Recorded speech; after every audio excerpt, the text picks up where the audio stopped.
Hello बच्चों, this side code NDA.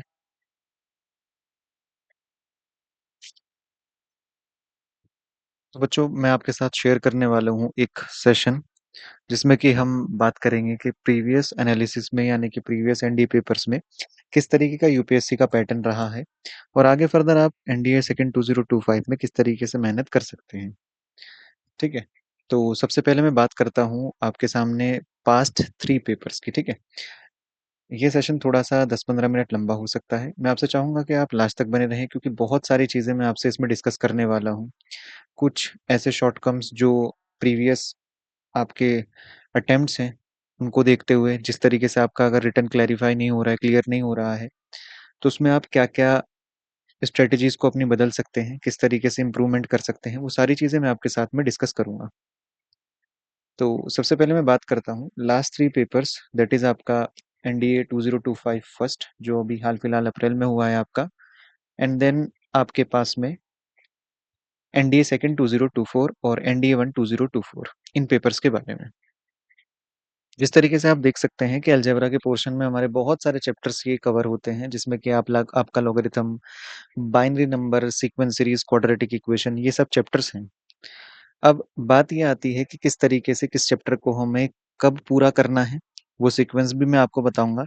लेकिन इस चीज को समझने की जरूरत है कि आप अलजेब्रा को छोड़कर नहीं जा सकते। अगर बात करें कि मोस्ट इंपॉर्टेंट टॉपिक्स कौन कौन से हैं, तो सबसे प्रायोरिटी पर आपके जो हाई वेटेज पर आते हैं, सबसे पहले 2 चैप्टर आते हैं आपके मैट्रिसेस और डिटरमिनेंट। पर इतना भी ध्यान रहे, matrices determinant direct forward questions लेकर नहीं आते हैं। बहुत सारे चैप्टर्स का मिक्सिंग होती इसमें होता है, दूसरे चैप्टर्स इसके कॉन्सेप्ट को इंक्लूड करके लेकर के आता है मैट्रिसेस और डिटरमिनेंट। इसके बाद अगर हम बात करें सीक्वेंस सीरीज, क्वाड्रेटिक कॉम्प्लेक्स, तो ये 3 चैप्टर अपने आप में अच्छा खासा वेटेज कवर करते हैं हर बार के पेपर में। अब मैंने कई जगहों पर आप देख पा रहे हो कि रेड कलर से मार्किंग लगा रखी है, जैसे क्वाड्रेटिक इक्वेशन के सामने आप देखोगे तो केवल एक क्वेश्चन नजर आ रहा होगा आपको। कॉम्प्लेक्स नंबर के सामने में आप रेड मार्किंग देखोगे, सेट रिलेशन के सामने रेड मार्किंग देखोगे। तो ये कुछ चैप्टर्स में बदलाव हो सकते हैं। रीजन ये है पीछे उसका, क्योंकि कई जगह पर आप देखोगे कि अलजेब्रा का नॉर्मली जो वेटेज रहता है वो 37-35 क्वेश्चंस का रहता है।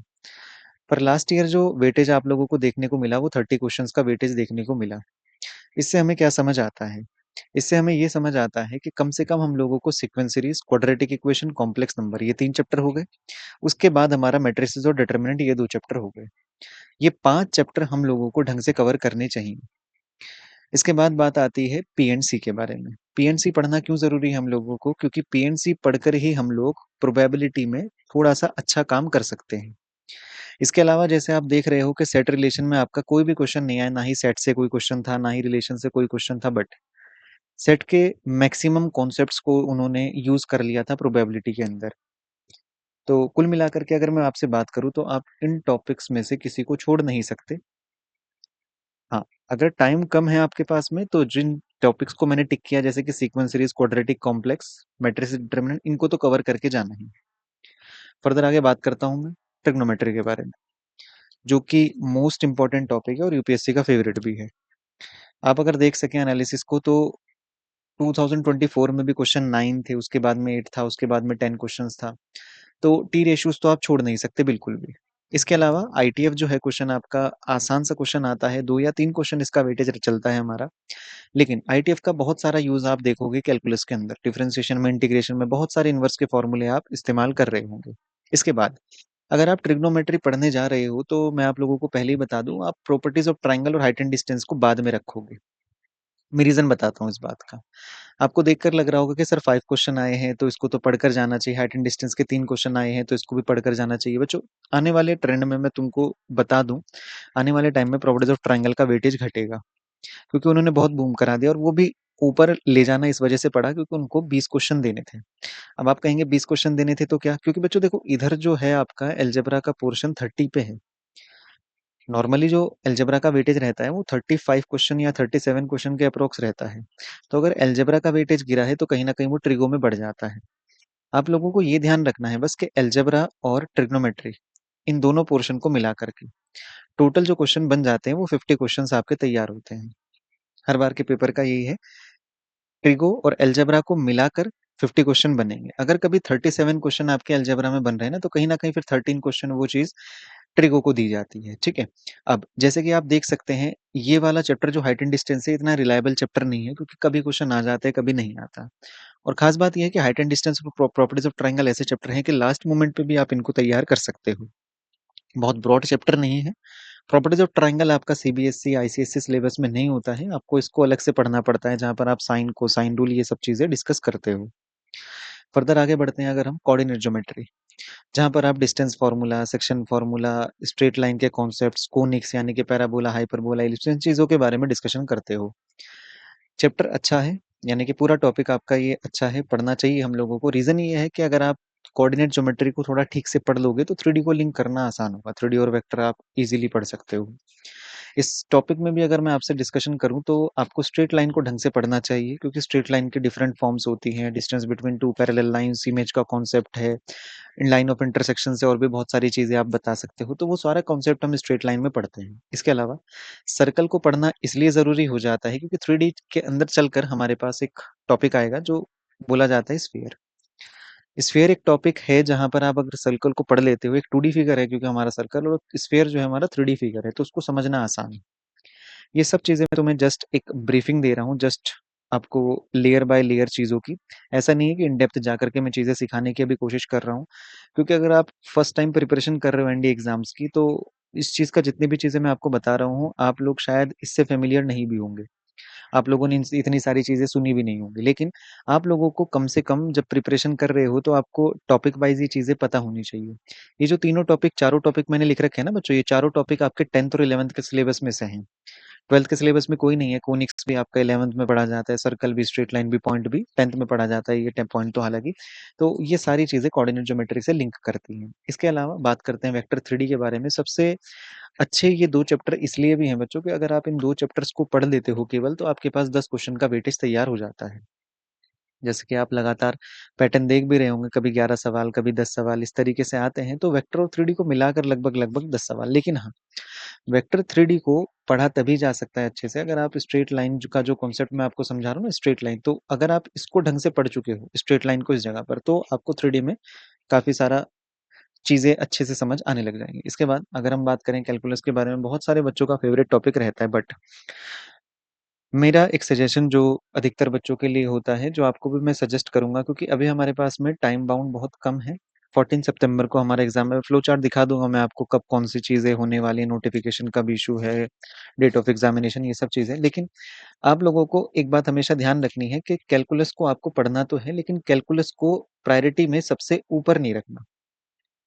ठीक है? सबसे ऊपर आपको कैलकुलस को प्रायोरिटी में नहीं रखना। रीज़न मैं बताता हूँ प्रायोरिटी में ना रखने का क्या है। सबसे पहली चीज़ ये देखिएगा, जितने भी टॉपिक्स हम यहाँ पर देख रहे हैं बच्चों, ये सब के सब टॉपिक्स हमारे 12th में पढ़े जाते हैं। हालाँकि फंक्शन हमारा 12th का टॉपिक है, लिमिट्स हम 11th में पढ़ लेते हैं, कंटिन्यूटी डिफरेंशिएबिलिटी के बारे में डिस्कशन हम 12th में करते हैं। डिफरेंशिएशन, एप्लीकेशन ऑफ डिफरेंशिएशन, जिसमें कि आप मैक्सिमा, मिनिमा, इंक्रीज़िंग, डिक्रीज़िंग, ये सारी चीज़ें पढ़ते हो। अगर कोई 12th पास आउट बच्चा है तो ये सारे चैप्टर्स जो भी मैं लिख रहा हूँ, इनसे आप फ़ैमिलियर होंगे, इनको आपने पढ़ा समझा जाना होगा। लेकिन कोई बच्चा अगर अभी 12th में है तो इन सब चैप्टर्स को आपने नहीं देखा होगा, अभी सिलेबस कवर नहीं हुआ होगा आपका। तो मैं आपसे यही कहूँगा कि आप अभी कैलकुलस को पीछे रखकर चीज़ों को तैयार करें। रीज़न ये है बच्चों कि जो आपको ये टॉपिक्स दिखाई दे रहे हैं, इनके अंदर और फर्दर सब टॉपिक्स हैं अभी। जैसे कि अगर मैं डेफिनिट इंटीग्रेशन की बात करूँ, इम्पोर्टेंट चैप्टर है। आप देख भी सकते हो कि बहुत बार 7-7 क्वेश्चन भी लेकर के आया है। लेकिन आपको समझना पड़ेगा कि ये वाले चैप्टर्स जो हैं बच्चों, रिलायबल नहीं है आपका। ये वो चीज़ नहीं है कि अगर यूपीएससी ने फिक्स्ड कर दिया है कि अगर वेक्टर 3 से 10 क्वेश्चन देने हैं तो 10 ही आने हैं। क्योंकि कैलकुलस तो फिक्स है, चलो 30 क्वेश्चन आ रहा है। अब ये नहीं पता ना फ्लक्चुएशन कहाँ पर हो जाए। हाँ, फंक्शन आपको ढंग से पढ़ना चाहिए। और दूसरी बात ये, अगर फंक्शन ठीक से नहीं पढ़ोगे तो बाकी के टॉपिक्स में तुमको दिक्कत आएगी ज़रूर। जैसे कि ट्रेंड ये था पहले, डिफरेंशियल इक्वेशन अगर किसी ने पढ़ा हो तो एक टॉपिक होता था ऑर्डर डिग्री करके। हर बार क्वेश्चन आता था। लेकिन पिछले 2 बार से, जब भी 2024 के सेकंड पेपर, 25 का फर्स्ट पेपर में आपका कोई भी ऑर्डर डिग्री का सवाल देखने को नहीं मिला। तो ये भी एक चेंज है सबसे बड़ा। ठीक है? तो इस चीज़ का ध्यान रखते हुए आप लोगों को कैलकुलस को लास्ट में करना है। इससे ज़्यादा बेटर है कि आप वेक्टर 3D जल्दी कर लोगे, 2 चैप्टर करने से ही आपके 10 क्वेश्चन तैयार हो जाएँगे। वहीं प्रोबेबिलिटी स्टेट्स अच्छे से पढ़ना है। स्टैटिस्टिक्स आपका 10th का 11th का टॉपिक है जिसमें कि आप mean median mode mean deviation variance वगैरह ये सब चीज़ें पढ़ते हो और प्रोबेबिलिटी तो आपका 11th 10th और 12th तीनों क्लासेस में पढ़ाया जाता है वो वाली चीज़ें यहाँ पर भी ठीक है। क्वेश्चंस अच्छे तैयार होते हैं तो इस तरीके से आप लोगों को 20 क्वेश्चन तैयार करने होंगे ये वाले। अब कुछ बात कर लेते हैं जल्दी से in depth trends set bye UPSC जो कि आप लोगों को पता होना चाहिए कि एनालिसिस क्या है पेपर का। मैं बताना क्या चाहता हूँ आपसे, अगर आप पहला पॉइंट पढ़ेंगे तो आपको साफ साफ पता चल रहा है कि कुछ क्वेश्चंस ऐसे थे जो कि ओटीबीटी बोला जाते हैं यानी कि out of the box thinking. आने वाले टाइम में मैं आपके साथ में कुछ ऐसे सेशन जरूर लेकर के आऊंगा जहां पर आप थोड़ा सा आउट ऑफ द बॉक्स जा करके चीजों को टैकल करोगे तो बड़ा जल्दी क्वेश्चन भी सॉल्व होगा और आप कॉन्सेप्चुअली भी चीजों को बिल्डअप कर पाओगे। इतना भी ध्यान रखना है बच्चों, जैसे कि मैंने जितना भी चीजें तुमको दिखाया, प्रोबैब, calculus, vector 3D, coordinate geometry, इन सब में क्या होता है बच्चों, कहीं ना कहीं आपका कुछ पोर्शन अब इजी बन जा रहा है। इजी होगा तो जाहिर सी बात है सबके लिए इजी होगा और स्कोरिंग भी होगा। वहीं कुछ टॉपिक कैलकुलेटिव बन जा रहा है, चैलेंजिंग हो रहा है। तो ये सारी चीजें जो लिखी हुई है ना, ये आप ये मानिए कि इन डेप्थ चीजों को समझने का तरीका है। मैंने पेपर देखा है, कई बार पेपर दिया है और बहुत टाइम से मैं खुद भी टीच कर रहा हूँ एनडीए। तो आपको ये सारी चीजें पता होनी चाहिए कि भाई ऐसा नहीं कर सकते आप लोग कि केवल अलजेब्रा पढ़ जाओ, केवल ट्रिगो पढ़ जाओ, क्योंकि नहीं पता आने वाले टाइम में 2025 सेकंड का पेपर किस तरीके का होगा। लेकिन हाँ, इतना मैं कह सकता हूँ सारी चीज़ों को पढ़कर जाओ क्योंकि अभी टाइम आपके पास अच्छा खासा है। इसके अलावा अगर बात करें हम एक तीसरे पॉइंट के बारे में, जो डायरेक्शन बेस्ड क्वेश्चन होते हैं जिससे अक्सर बच्चा फंस जाता है। अगर आपको पहला क्वेश्चन नहीं हो पा रहा सॉल्व तो बाकी के 2 होना भी मुश्किल हो जाते हैं कई बार। तो इस तरीके से क्वेश्चंस को सेट किया जा रहा है ताकि डायरेक्शन बेस्ड एंटायर पेपर बन रहा है कोई, और पूरा पूरा सेक्शंस आपके पूरे पूरे सेक्शंस में, जैसे पूरा कैलकुलस आपका डायरेक्शन बेस्ड बना दिया, ट्रिगो कैलकुलस पूरा पूरा डायरेक्शन बेस्ड बना दिया। तो ऐसे बनाने से फायदा क्या होता है कि उलझ जाता है बच्चा। अगर आप कैलकुलस पढ़ करके गए हो और उस लेवल पे नहीं पढ़ के गए जिस तरीके का इंडिया एग्जाम पूछ रहा है तो मुश्किल हो सकती है। इसी तरीके से अ, आप थोड़ा-सा चीज़ों को स्किल्स पे ज़्यादा ध्यान देंगे, स्किल्स पर ज़्यादा फ़ोकस करो, अपनी चीज़ों को मैनिपुलेशन से टैकल करने की कोशिश करो क्योंकि जो बच्चों 2017-18 के टाइम के पेपर्स हैं, इनमें आप देखोगे कि उतना ब्रॉड थिंकिंग नहीं सोचना आप लोगों को।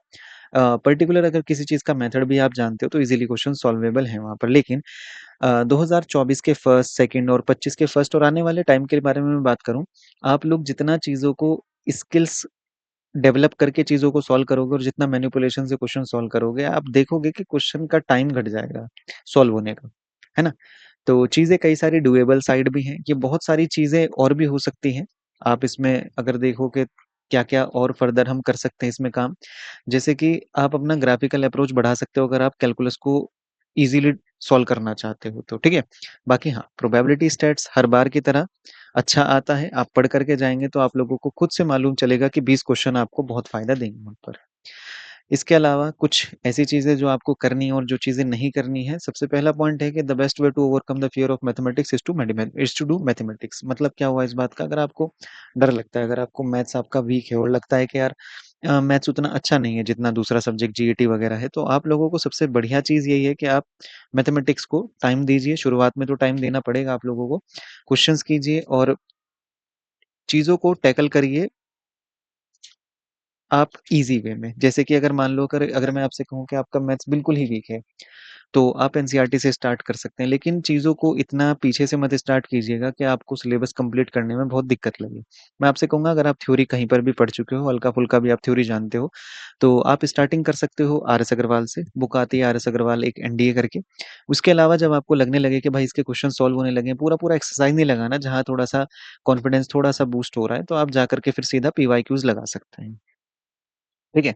लेकिन आपको स्टिक रहना है, अभी ध्यान रखिएगा, पीवाईक्यूज़ पर ही स्टिक रहना है। जितना ज़्यादा आप पीवाईक्यूज़ कर सको, स्पेशली मैं अगर बात करूँ तो 2025 फर्स्ट से लेकर के आप लोग 2016 फर्स्ट तक तो चीज़ों को ट्राई कीजिएगा ही, क्योंकि टाइम कम है। मैं ये नहीं कहूँगा कि आप 2006-2007 तक के क्वेश्चंस लगाओ, और लगाइएगा इन क्वेश्चंस को इस ऑर्डर में कि 2025 का पहले, फिर 2024, फिर 2023, इस तरीके से पेपर को लगाएँगे तो आपको खुद चीज़ें सॉल्व होती हुई नज़र आएँगी। ठीक है?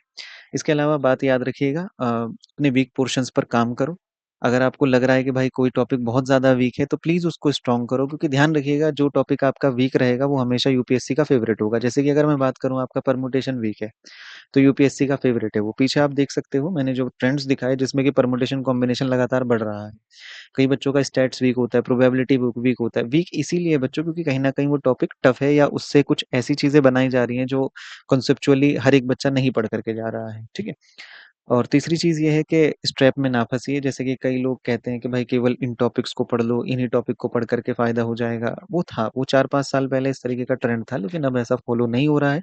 तो आपको पूरा प्रॉपर ढंग से पढ़ कर के जाना पड़ेगा। दूसरी बात, किसी भी चीज़ को ब्लाइंडली फ़ॉलो नहीं करना है। अक्सर बच्चे करते हैं कि टॉपर से स्ट्रैटेजी वीडियो देखा और उसको फिर फ़ॉलो करना शुरू कर दिया, ठीक है? तो ऐसा नहीं करना है। बाकी हाँ, बीच-बीच में आप लोगों के लिए वीडियोज़ लाता रहूँगा। ठीक है? और भी बहुत सारे सेशंस हम लोग रखेंगे जिसमें कि हम लोग चीज़ों को टैकल करना सीखेंगे। स्पेशली मैं इस बार तुमको सिखाऊँगा कि किस तरीके से क्वेश्चन्स को अटैक करना चाहिए, एग्ज़ामिनेशन पॉइंट ऑफ व्यू से चीज़ों को किस तरीके से देखना है, और कुछ अच्छे सवाल जो कि आपकी जो पढ़ाई है उसको बूस्ट करेंगे। इस चीज़ को मैं श्योरिटी देता हूँ। 4th चीज़ आपके सामने में क्या लिखी है, बहुत सारे अप्स एंड डाउन्स अभी आपके सामने में आएँगे। बहुत सारी हर्डल्स होंगी, जैसे कि कुछ चैप्टर्स पढ़ोगे एकदम से समझ नहीं आएँगे, ठीक है? बट गिव अप नहीं करना है उस चीज़ पे, ठीक है? बाकी इम्पोर्टेंट डेट्स आपको पता होनी चाहिए। अभी जब मैं ये चीज़ वीडियो रिकॉर्ड कर रहा हूँ आप लोगों के लिए, तो आज 26 मई है बच्चों, तो परसों को आपका नोटिफ़िकेशन आ जाएगा, और लास्ट डेट जो होगी उसकी 17 जून होगी। जितना जल्दी हो सके आप नोटिफ़िकेशन को फिल करके, पढ़ करके एग्ज़ामिनेशन फॉर्म जो है उसको सबमिट कीजिएगा। बाकी डेट ऑफ एग्ज़ाम जो है बच्चों आपका वो 14 सितंबर है, इसको दिमाग में रखिएगा बस, ठीक है? इसके अलावा एक लास्ट चीज़ मैं आपसे जो शेयर करना चाहूँगा, जो मुझे लगता है कि आपके लिए सूटेबल रहेगा। आपको इस तरीके से चीज़ों को प्रिपेयर करना है, जैसे मैंने एक फ्लो चार्ट बनाया है आपके सामने में, चीज़ों को फ़ेज़ वाइज़ डिवाइड कर लीजिएगा।